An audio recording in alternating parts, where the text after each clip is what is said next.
ভাই ফেসবুক কিন্তু নতুন এক আপডেট নিয়ে আসলো, যা আপনার আমার ভিডিও রিচ কমে যেতে পারে। আবার অনেক কন্টেন্ট ক্রিয়েটররা মনিটাইজেশনও হারাবে।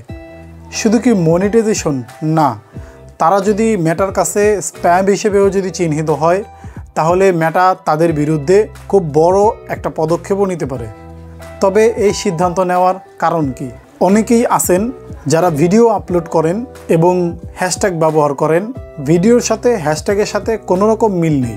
আবার যেমন ভিডিও আপলোড করলেন ফুড রিলেটেড এবং হ্যাশট্যাগ দিলেন ট্রাভেল রিলেটেড বা স্পোর্টস রিলেটেড, কোনো মিল নেই। ধরেন একটা হ্যাশট্যাগ দেখলেন 50 মিলিয়ন ভিউ, আপনি ওই হ্যাশট্যাগটা দিয়ে দিলেন, কিন্তু একবার চিন্তা করলেন না যেটা আপনার ভিডিওর সাথে মিল আছে কিনা। আবার অনেক কন্টেন্ট ক্রিয়েটর আছে কি করে, যেমন সে খাবার দাবার খাচ্ছে, এটার একটা ভিডিও আপলোড করতেছে, সে বাইক চালাচ্ছে, এটার একটা ভিডিও আপলোড করতেছে, মাছ ধরতেছে, এটার একটা ভিডিও আপলোড করতেছে। মানে তার ভিডিওর কোনো আগাও নাই মাথাও নাই।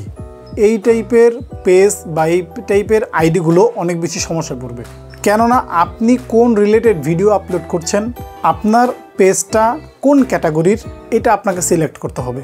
আপনি যেই ক্যাটাগরিতে আপনার পেজটা বা আইডিটা সিলেক্ট করলেন, ওই ক্যাটাগরির ভিডিও যদি আপনি আপলোড করেন এবং ওই ভিডিওর সাথে মিল রেখে যদি হ্যাশট্যাগ ব্যবহার করেন, তাহলে কিন্তু আপনি স্প্যামের শিকারও হবেন না, আপনার কন্টেন্টের রিচও কমবে না এবং আপনি মনিটাইজেশনও হারাবেন না এবং ম্যাটার কাছে স্প্যামের শিকারও হবেন না।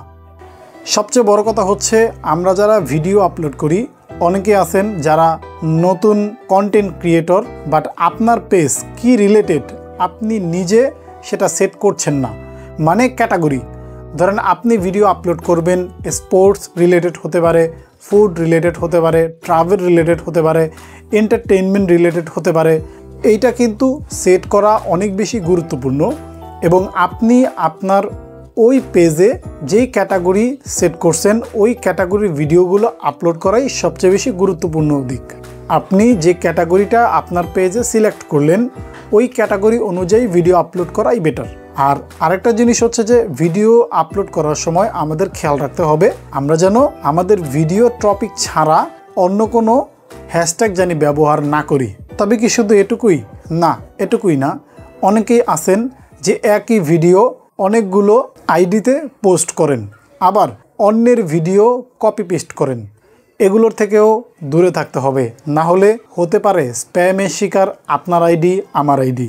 আমরা এখন থেকে সচেতনতার সাথে আমরা ফেসবুকে ভিডিও আপলোড করব, না হলে আমাদের পেজের মনিটাইজেশন হারাতে পারি এবং ভিডিও রিচ কমে যেতে পারে এবং ম্যাটার কাছে আমরা স্প্যামের শিকার হতে পারি। ভিডিওটি কেমন লাগলো? যদি ভালো লাগে অবশ্যই একটা লাইক করে দিবেন, কমেন্ট করে দিবেন, পাশে থাকবেন। সুস্থ থাকুন, ভালো থাকুন, পরিবার নিয়ে হ্যাপি থাকুন। আসসালামু আলাইকুম।